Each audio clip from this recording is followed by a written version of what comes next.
রাজনৈতিক মঞ্চে যারা ওঠেন, যেসব নেতারা খুব জ্বালাময়ী বক্তৃতা দেন, আমি তাদের মতো কেউই নই। আমি একজন খুব ছাপোষা সাধারণ মানুষ। সবসময় ছোটবেলা থেকেই বাড়ি থেকে শিখিয়েছে যে ওই যে পুলিশ কাকু যাচ্ছে, ভয় পাও। তো আমি হচ্ছে সেরকম একজন মানুষ যে পুলিশ দেখলেই ভয় পায়।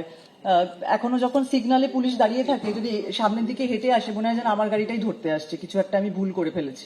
তো আমি একদম সেরকম মানুষ। আর এখন কিছু বললে পরেই যেটা সবার প্রথমে হচ্ছে যে কিছু না বললে আমি তৃণমূল, কিছু বললেই হচ্ছে আমি রামবাম, এরকম একটা আলাদা করে ভাগ করে দেওয়া হচ্ছে। আমারই একজন সহ অভিনেতা জিতু এক্ষুনি বললো যে আমার একটি ভোটার কার্ড আছে, আধার কার্ড, তাহলে এত কষ্ট করে করা হলো, কত ঝামেলা বলুন তো এইসব করার জন্য, এটার সাথে এটা যুক্ত করো, ওই অনলাইনে এইসব সমস্ত করে এত কিছু যে করলাম, তাহলে তো কোনো মানেই না, দাঁড়ালো না। তাহলে তো একটা দলের আন্ডারে কাজ করলেই হতো আর কি। সেরকম তো কোনোদিন কিছু করলাম না, কিন্তু তারপরেও কেন এত যে ট্রোল হতে হয় সোশ্যাল মিডিয়াতে? কাজের জন্য হলাম ঠিক আছে, কিন্তু প্রতিবাদ করলেও ট্রোল হচ্ছি। মানে এইরকম অদ্ভুত আমি কোনোদিন কোন দেশে আছি সেটাই বুঝতে পারি না। যাই হোক, খুব সাধারণ ছাপোষা করি একটু কথা বলছি। আমরা একটি দল, মানে আমাদের হঠাৎ করে 14 তারিখে রাত্রিবেলা যখন আমরা হাঁটলাম, হাঁটার পরে বুঝতে পারলাম যে কি জানি কোনো মানে না রেখেই বোধহয় হাঁটছি, এটা কোথায় গিয়ে পৌঁছবো। বুকের ভেতরে একটা খুব কষ্ট হচ্ছিল, কান্না পাচ্ছিল, কিন্তু কাঁদতে পারছি না। তার কারণ আমার মনে হয় কান্নাটাকে না সবাই আমরা একটু চেপে রাখি, কাঁদলেই না একটা কেমন শরীরটা ছেড়ে দিচ্ছে, রিল্যাক্স হয়ে যাচ্ছি। আমি রিল্যাক্স হতে চাই না, আমি আমি এই কান্নাটাকে চেপে রাখতে চাই, যাতে এটা অনেক দূর অব্দি পৌঁছতে পারি। তো আরজি করের সামনে 15 তারিখ রাত্রিবেলা যখন যাই, হঠাৎ করে কিছু ছেলেমেয়ের সাথে আলাপ হয়ে যায়। তারা প্রচন্ড যে সৈনিধি চলো, এখানে চলো, নবান্ন চলো, কালীঘাট চলো, কিছু একটা করতে হবে, পারছি না, বাড়িতে বসে থাকতে পারছি না। ভদ্রেশ্বর থেকে একটা মেয়ে এসছে, রোগা শীর্ণ জীর্ণ একটি মেয়ে। আমি বললাম তুই কি করে বাড়ি যাবি এত রাতে? আমাকে বলছে আমি জানি না সৈনিধি, আমি বেরিয়ে চলে এসেছি এত রাত্রিবেলায়, কিন্তু আমার বাড়িতে থাকতে ইচ্ছা করছে না, আমার মনে হচ্ছে যে কোথাও একটু যেতে হবে, কি করব বলো তো, বুঝতে পারছি না। তো আমরা আমরা তিলোত্তমা বলে কি আমাদের একটা জায়গা হয়েছে আর কি, সেখান থেকে আমরা নিজেদের মতো পোস্ট করছি, কি করব বুঝতে পারছি না। তো সংশয়, ভয়, আবার এই দেশেই থাকতে হবে, এই রাজ্যে থাকতে হবে, কাজ করে খেতে হবে, খুব মনের মধ্যে ভয় হচ্ছে আর কি। তো আমরা তিলোত্তমা বলে গ্রুপে আমাদের একটা লেখা হয়েছে, তো সেটাই একটু পড়ে আপনাদেরকে শোনাতে চাইছি।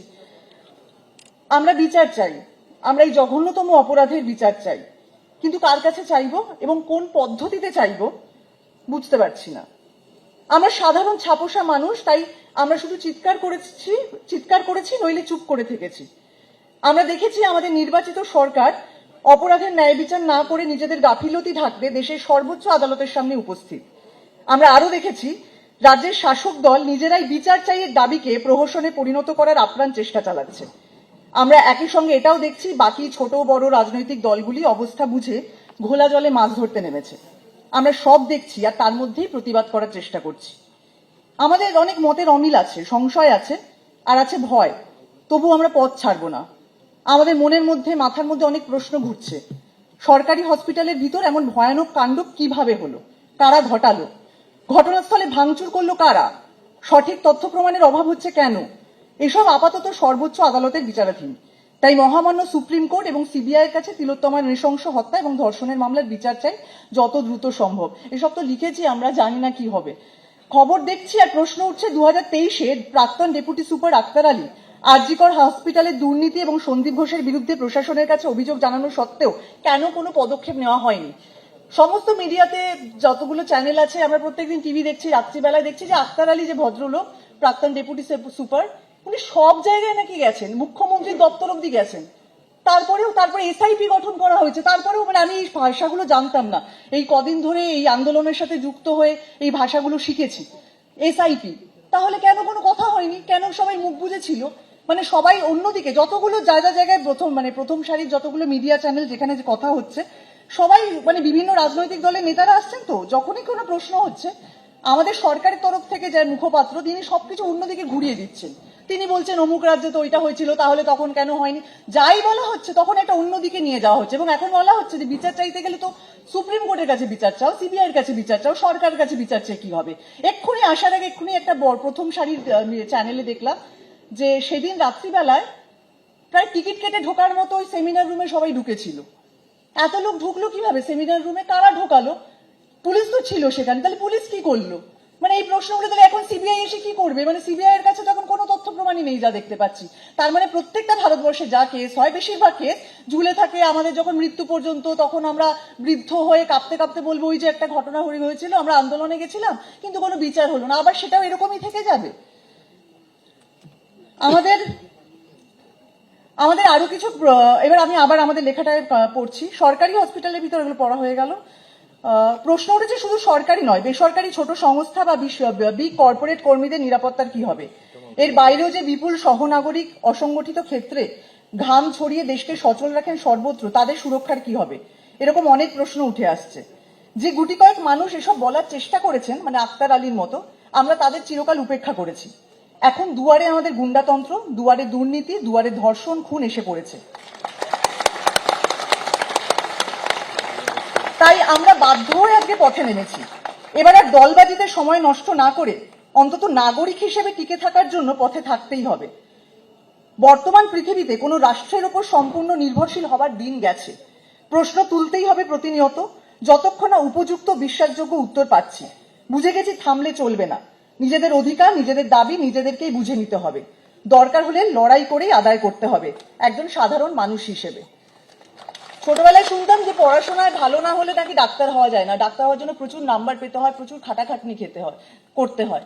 তো এখন দেখছি যে শুধু তো সেটা করলেও চলে না, মানে এখন তো দেখছি যে কিভাবে এই রাজনৈতিক নেতারা যারা রয়েছেন তাদেরকেও কিভাবে সামাল দেব, একটা সামান্য জায়গাতে কিভাবে,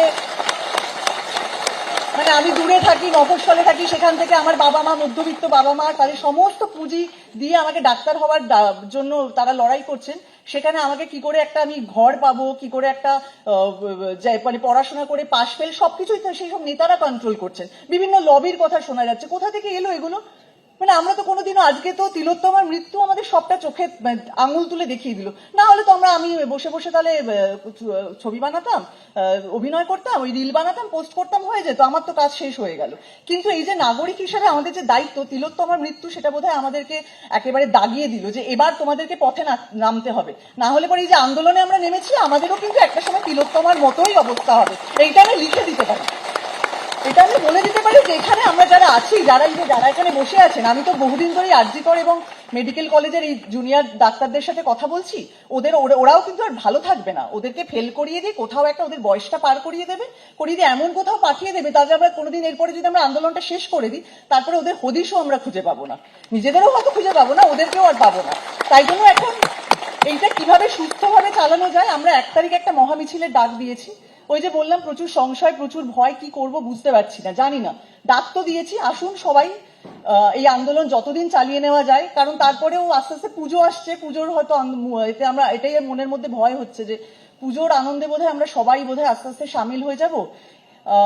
মিডিয়া আমাদেরকে সত্যি কথা অনেক কিছু তুলে ধরছেন, যার জন্য আমরা এগুলো জানতে পারছি, কিন্তু তারপরে হয়তো মিডিয়াও হয়তো পুজোতে মেতে উঠবে, তখন হয়তো আস্তে আস্তে এই আন্দোলনের যে মূল যে এটা, মানে আমাদের যে শিকড়টা, সেটা বোধহয় আমরা আস্তে আস্তে হারিয়ে ফেলবো। সেইটা আমার একটা মনে ভয় হচ্ছে। সেটাই সবার কাছে অনুরোধ, যেন এই আন্দোলনটা চালিয়ে যাই যতক্ষণ আমরা বিচার পাচ্ছি, যতক্ষণ আমরা একটা সুস্থ সমাজ পাচ্ছি, যেখানে দুর্নীতি মুক্ত একটা সুস্থ সমাজ, যেখানে সিন্ডিকেট রাজ, হেলথ সিস্টেম, আমাদের কি বলে এডুকেশন সিস্টেম, সবটাকে নষ্ট করে রেখে দিয়েছে।